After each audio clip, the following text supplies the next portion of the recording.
Hey everybody, Tree here coming to you with an informative video about the deception in Islam, what all non-Muslims should know.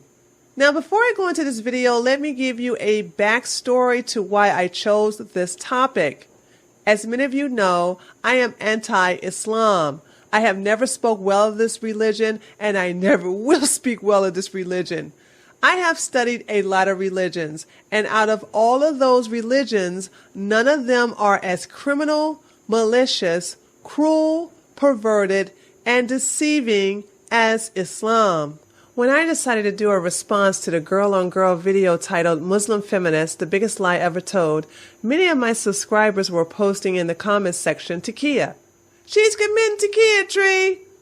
Close to 100 of my subscribers were telling all of us that she was practicing Takia. Now, I know all about Takia, and I was under the impression that this was mainly practiced by Shia Muslims when they thought their life was in danger.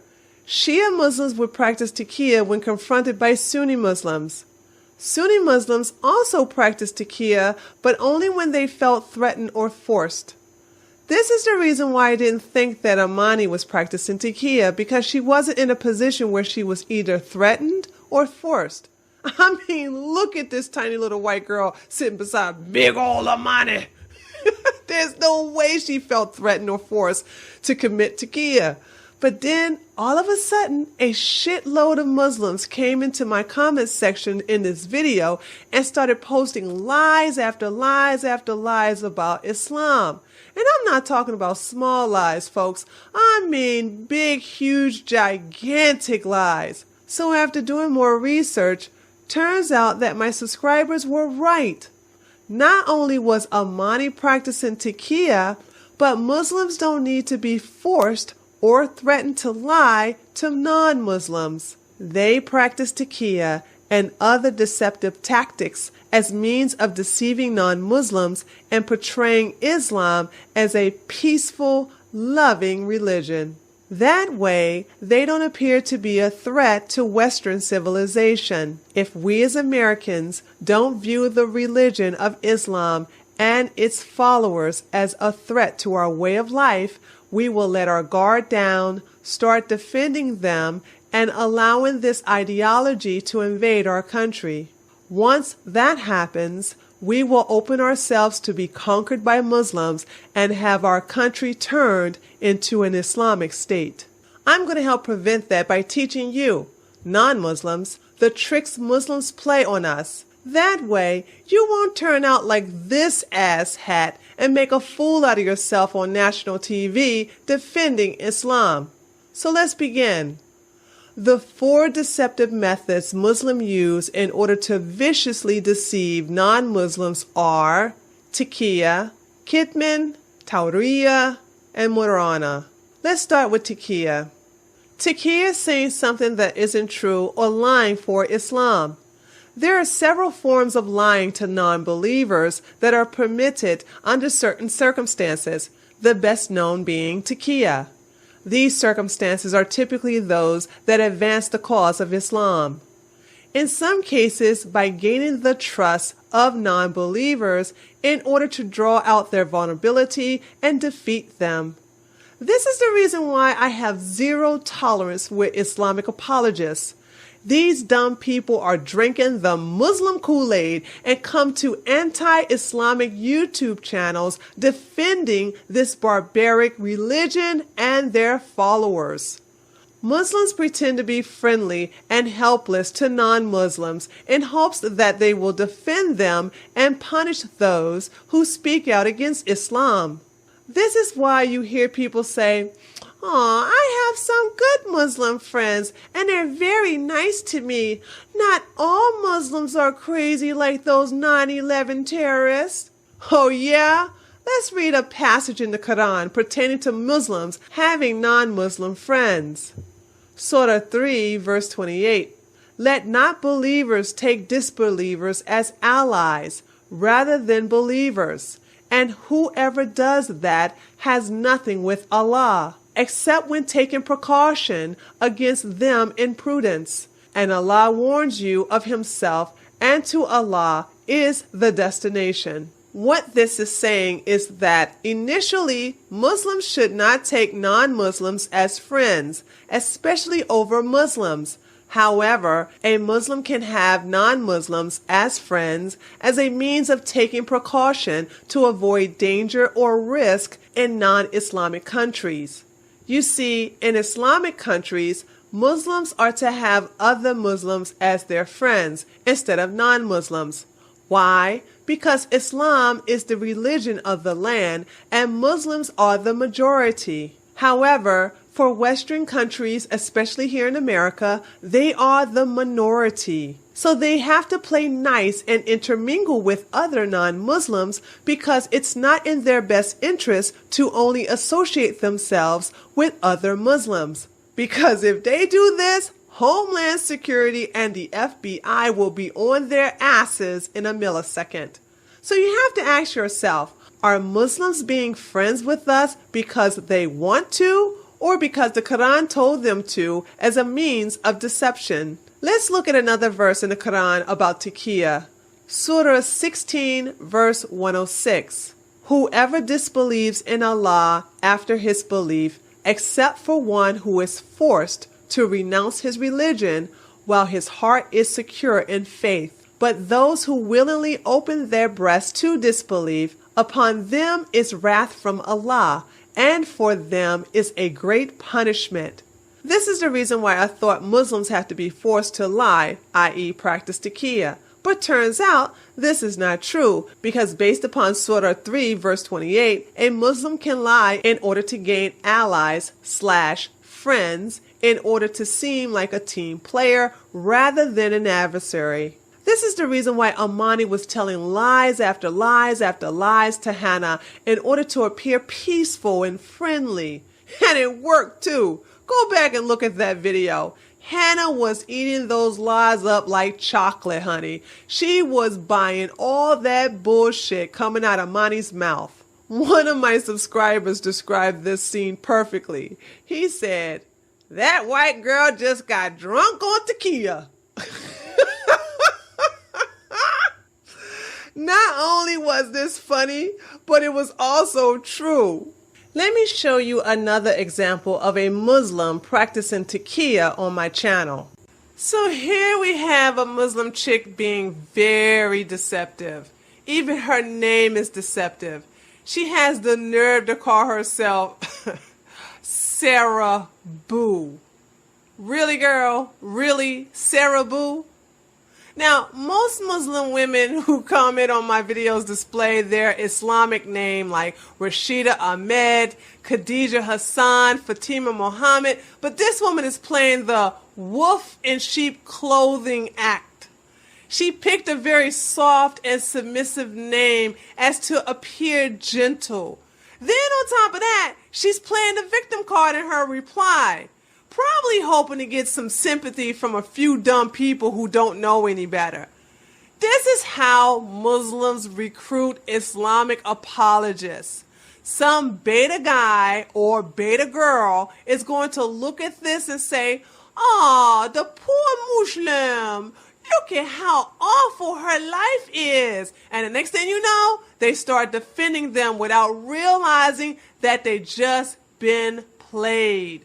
But see, my subscribers know better, honey. They nor I attended your fake pity party. We gave you the side eye when reading your crap. Listen to these lies this chick typed on my comment section. Check this out. "I don't even know what to say. What will you get if you say all these things about us? Just leave us alone." What?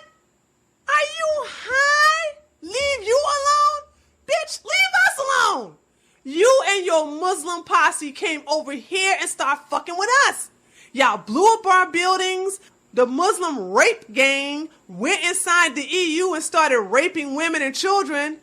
Muslims cut a priest's head off in the Catholic Church. Your Muslim men are killing gays. Y'all came on our land and started tearing shit up. We didn't mess with you. Muslims came to our country and started raping, killing, robbing and destroying sections of our cities. And when we fought back, y'all want to play the victim card by crying, "Leave us alone." Girl, shut up and put the crack pipe down.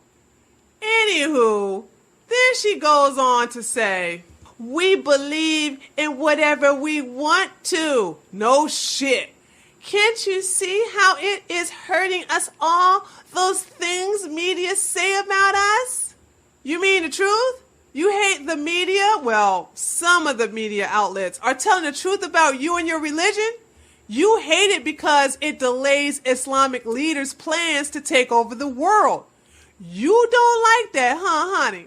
Oh, well, that's too damn bad. I couldn't even watch the full video. Yeah, you couldn't watch it because it's full of facts.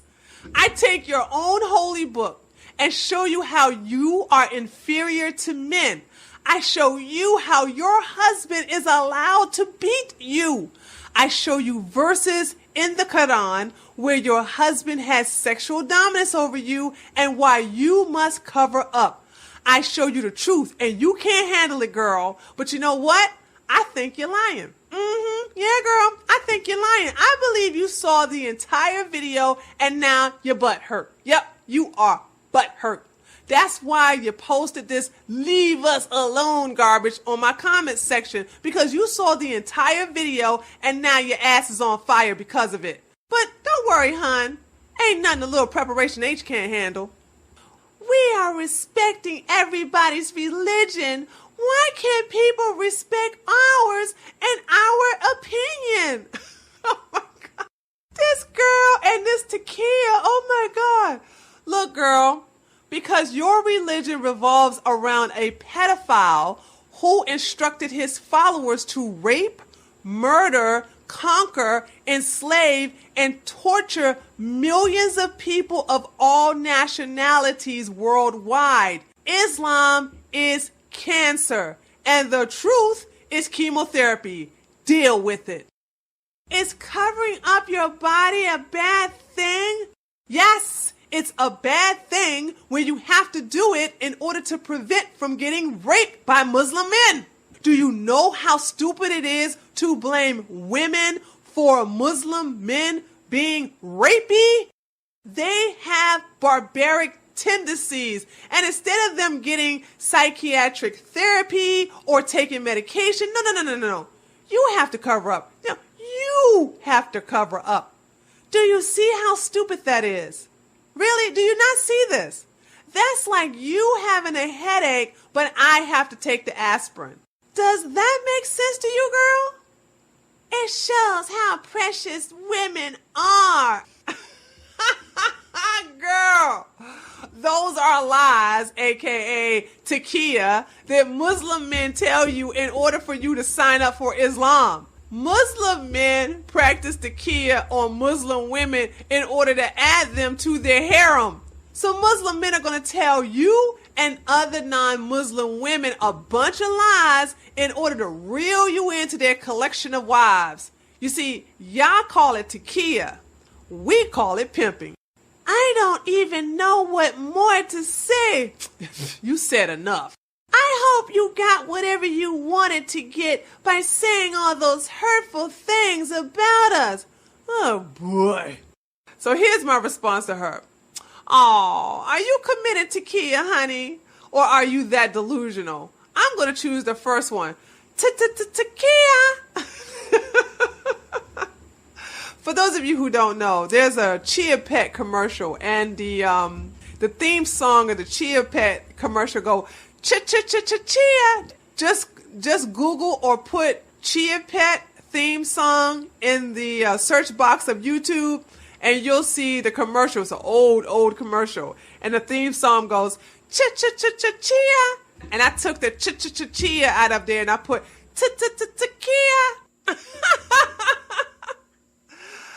I thought it was cute. I thought it was a cute switch of words, so that's why I use it like that.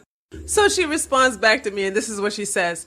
That's so childish. You should at least try seeing it from our perspective. Why? I am civilized, honey. Your religion is barbaric. Why do I need to see it from your perspective? How would you like it if a killer asked you to see things from his perspective? Oh, wait a minute. That's right. You do see things from his perspective. My bad. Carry on. So now I want 100% confirmation that she's practicing taqiyya. So I asked her a question in reference to proven facts that even religious Muslim leaders admit to. Muslim scholars admit to what I'm about to ask her. If she denies this, it means she's definitely practicing taqiyya, and I don't need to waste any more of my time with her. So I post, let me ask you something, Muslim woman. I just want a yes or no answer. Do you agree that a 50-year-old man should have sex with a 9-year-old girl? And she says, no, of X I don't. I don't know what that means as far as X is concerned. Maybe it's a Muslim thing. I don't know. But anyway. And I know where this is going. Indeed, no, it is not true at all. I am a Muslim and I know my religion more than you do. I've been studying it my whole life. Oh yeah, you definitely know your religion, girl. You definitely know your religion. You know that the Quran and the Hadith gives you permission to lie to me when confronted, okay? And that's what you're doing right now. Notice how she never denied practicing taqiyya when I confronted her with it. She just brushed me off as childish. And that's an SJW move, you know what I'm saying? That's what they do, okay? And that's what she did. But I noticed how she didn't deny that she was practicing taqiyya. And wham! The next thing I know, she does it, okay? But just to be on the safe side, I asked her again about the actions of her prophet. So you're saying that your prophet Muhammad did not marry Aisha at the age of 6 and had sex with her at the age of 9. Are you saying that this didn't happen? Here we go. Here we go. Taqiyya. Yes, I am. You should really start reading more. I can't even finish this sentence without laughing. Okay, hold on. You should really start reading more about him and get to know how good he was.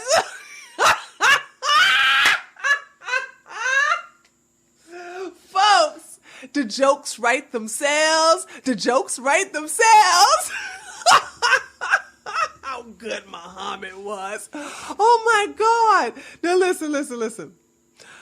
Now she's insulting my intelligence, okay? Not only did she deny that Muhammad married a 6-year-old girl and had sex with her at the age of 9, but she said that he was a good man. A good man, Muhammad, okay?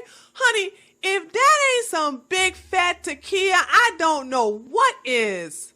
We are talking Godzilla-sized taqiyya. It doesn't get any bigger than this, okay? Just in case any of you want to read about the life of Muhammad and everything he did and everything he was about, check out this book called The Life of Muhammad. This book was written by an Arab historian. It has been validated and authenticated by sheikhs and imams in the Islamic countries. This is the oldest biographical account of Muhammad, translated from Arabic to English, and is available to the general public. Now, I need to warn you though, it's not an easy read, and I highly suggest that you read this book along with the Quran to get a better understanding of both Muhammad and Islam. That way, you know for a fact, you can fact check me on the things I am saying about him, and this can be verified in this book. So when someone comes to you with this nonsense, you don't have to go back and forth with them on the life of Muhammad because they know what you know, except they're lying about it, okay? So now that I know she confirmed my suspicion, I'm done with this conversation. You see, I don't argue with liars. It's pointless because they will never admit to the truth and you'll never win. It's a huge waste of time. That's why when I see them on my channel, I'm not nice to them. I admit it. You can see it. You can go to the comments section and see that I am not nice to them. I'm not nice to liars, folks. I'm not nice to deceivers. I'm not nice to con artists. And that's what these people are. So anyway, I'm done with this chick. I tell her what I'm going to do with our conversation and I end it. I want to thank you for showing my subscribers how Muslims commit taqiyya. I will be using our discussion in my next video. It is important to me that I show my subscribers how Muslims don't need to be forced to commit taqiyya. You people do it as often as needed. You lie whenever you feel the need to lie. My time with you is now over. Go tell your lies, taqiyya, to someone who doesn't know your religion the way I do. So folks, that's how Muslims use taqiyya when talking with or to non-Muslims. Now let's take a look at the next deceptive method Muslims use on non-Muslims. Kitman. Kitman is lying by omission. This is done a lot when quoting the Quran. Kitman comes from the Arabic word katama and means to hide or to conceal. Often, kitman results in a gross distortion of the truth.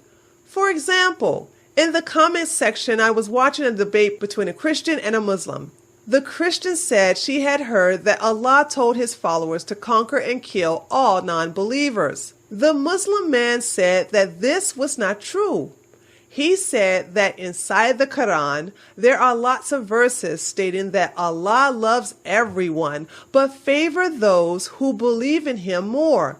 Then he quoted the Quran, Surah 9, verse 5. Allah is forgiving and merciful.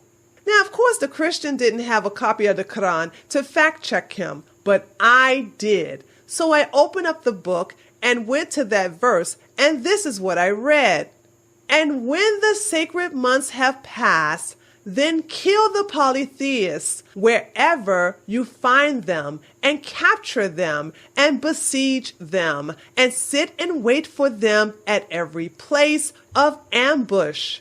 But if they should repent, establish prayer, and give zakah, let them go on their way. Indeed, Allah is forgiving and merciful. Now, does this sound nice to you? In other words, after Ramadan, go kill the pagans, seek them out, surround them, and capture them. Hide in places where they frequent and ambush them. However, if they should express remorse for worshiping the wrong god or gods, allow them to pray to Allah and make financial payment, which is a payoff or bribe. Once they have done all of this, let them go. After all, Allah is forgiving and merciful. Now, when I confronted this Muslim man and told him that he excluded 90% of the verse, and I typed the verse in its complete context, he used the old trick of, "You don't know Arabic, so this English version has been translated incorrectly." And now we're back to taqiyya again, folks. But let me address this Arabic to English nonsense. I want you all to know that when you read the Quran in English, understand you're reading the PG-rated version. Oh yeah, because I was told by an Islamic scholar that the actual Arabic text is much worse. It's easy for Muslims to play this game. They know that you don't know Arabic, and most of the time, they don't know it either. However, this won't stop them from using this excuse as a means of deceiving you. Moving on to the third deceptive method Muslims use on non-Muslims, tawriya. Tawriya is intentionally creating a false impression or creative lying in virtually any circumstances. For example, if Sally asks Abdul for $1 and he says, "Sorry, Sally, I don't have $1. I don't have a dime on me. But in his wallet, he has a stack of $20 bills. That's practicing tawriya. You see, it's true. Abdul doesn't have a dollar or a dime on him, but he does have a large stack of $20 bills. He made it appear as if he was broke, but this is far from the case. Abdul creatively lied about not having any money, and this is tawriya, which is encouraged and acceptable in Islam. Here's another example of tawriya. This is a video of an anti-Semitic Muslim girl at the University of California, San Diego, questioning a Jewish professor by the name of David Horowitz. Watch this. Yes. Good evening. I just wanted to say thank you for coming to campus tonight and presenting your point of view. It's always valuable to have two sets of views going on at the same time. Very useful. This Muslim is wasting no time with practicing tawriya. She goes on a spiel about how good it is to get 2 points of views and then finish it off by saying it's very useful. Now, this may seem like a compliment, but it's not. The information she received is going to be very useful for her in reference to fighting the Jews, but not useful in learning and living with Jews peacefully. See how clever that is? That's tawriya. Now, she's also starting off appearing very nice, but don't worry. That won't last long. Watch this. My name is Jumana Imad Musa Ahmed Al-Bahri, and I'm a student here at UCSD. I was reading your literature. I found that much more interesting than the talk. See what I mean? See what I mean? Now she's throwing shade. She was like, your hour-long lecture, Mr. Jew, was a waste of my time. I think you should have kept all of that and just passed out your literature because that was more interesting to me than your boring-ass speech. Oh my God. Shade, shade, shade. And I found some interesting things about the MSA, which is an organization that's very active on campus, and it is hosting our annual Hitler Youth Week. You should come out to those events. Okay, the MSA means Muslim Student Association, and the Muslim Student Association is hosting Hitler Youth Week. This Muslim girl hates Jews. She's an anti-Semite, and she took it upon herself to not only confront a Jewish professor, but she also disrespects his Q&A session by inviting students to participate in Hitler Youth Week. Hitler Youth Week! This is an anti-Semitic Muslim organization hosting a youth week for students who align themselves with Hitler and the killings of Jews. So, yeah. Tell me again how these moderate Muslims differ from radical Muslims again? If you could clarify the connection between the MSA and jihad terrorist networks, because last I checked, we had to do our own fundraising, and we never get help from anyone. So if you could clarify the connection between UCSD's MSA, or if you don't have such information, if you could connect other MSAs on UC's, because the connection wasn't too clear in the pamphlet. Just if you could clarify. Okay. Will you condemn Hamas here and now? Oh, second now. Professor Horowitz is about to open a can of whoop ass on this chick. I'm sorry, what? Will you condemn Hamas? Would I condemn Hamas? As a terrorist genocidal organization? Are you asking me to put myself on a cross? She's in America, folks. She's not in Palestine. If she was against Hamas, she would condemn it. She's safe and sound here in America, but she's practicing tawriya by saying, are you asking me to put myself on a cross?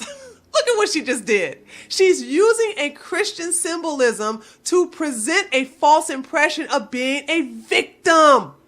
A Muslim made it appear that her answer will cause her to be crucified like Jesus. She has no respect for Christians, but she understands that most religious people are horrified over the way Jesus was crucified. So she uses that in connection with herself in order to avoid answering the question. Now that's some creative lying right there, folks. It doesn't get any better than this. And that's what Tawriya is all about.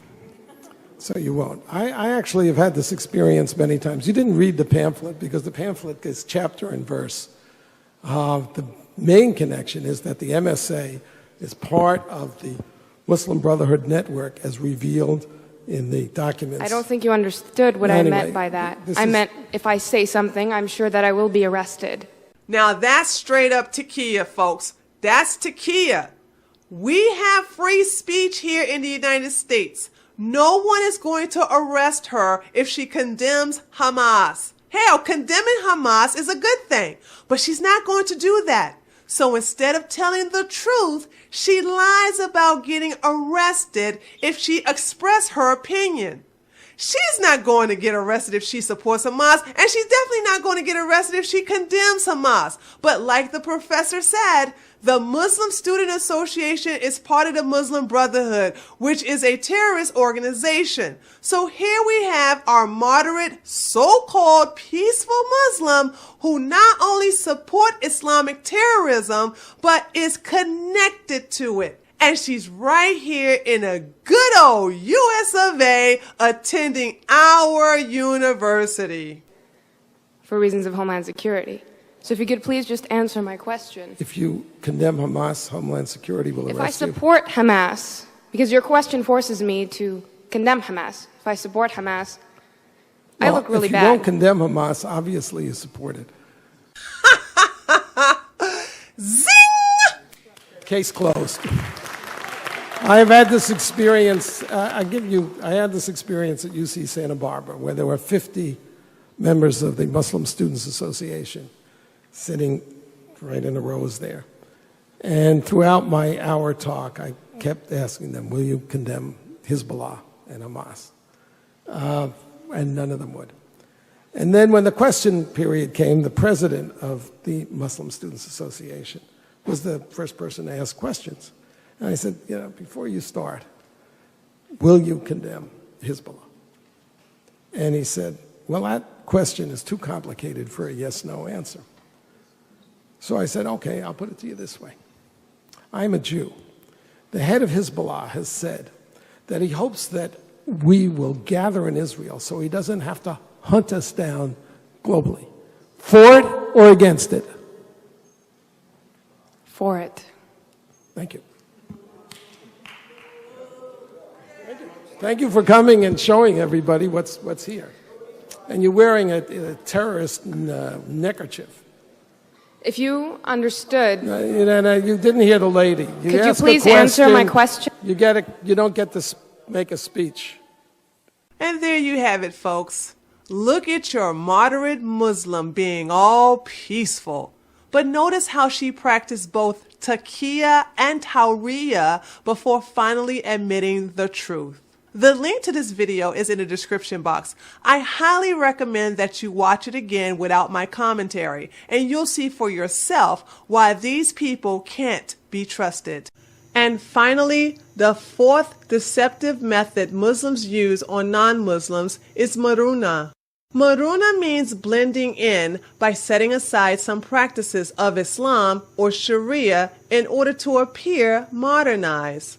Maruna is perhaps the biggest deceptive practice by Muslims today, as it allows them to be flexible regarding the commands of their faith in order to properly blend in with the society around them. Muslims practice maruna in the same way a chameleon changes colors to avoid detection.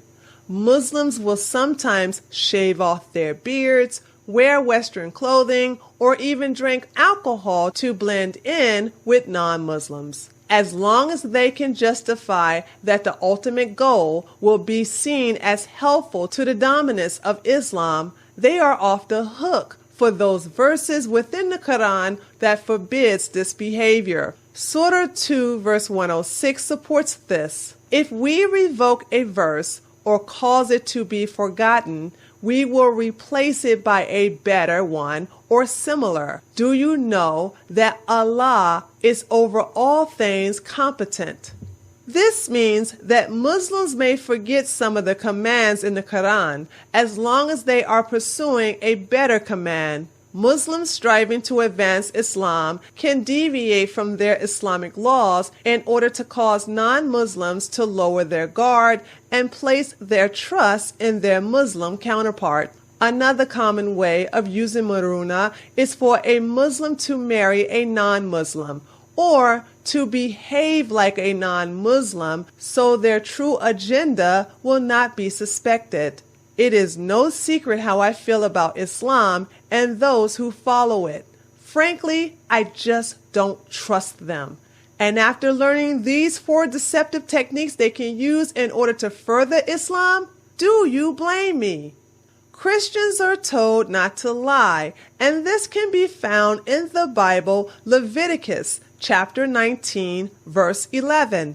Ye shall not steal, neither deal falsely, neither lie one to another. You can tell that most Christians hold true to this verse. If you remember the Oregon shooter who asked the students in the class if any of them were Christians, the victims who said yes were shot in the head. The ones who said no were shot in the leg. Even when facing death, most Christians are loyal to their faith. So let's transfer the same analogy to Muslims. According to their holy book, they are allowed to lie, deceive, and appear to be friendly. It is okay for them to shed their Islamic skin and appear to be modernized in order to blend in like the rest of us. They can profess their love for us with their mouths, but hate us with their hearts. The sad thing is, since these deceptive practices are permitted and often encouraged within Islam, we may never know where their allegiance truly lies. However, the more we learn about Islam, the better we are at protecting ourselves from this dangerous ideology. Thank you for watching this video. If you enjoyed it, please give it a thumbs up and be sure to subscribe so that you can be notified about future videos uploaded to this channel. If you would like to support my work, you can make a one-time donation or sign up for my monthly contribution through my website. Click on the donate box on the screen to be taken to that page. I will also promote a link in the description box. This is Tree from Tree of Logic. Thanks for watching my video and enjoy the rest of your day. Take care.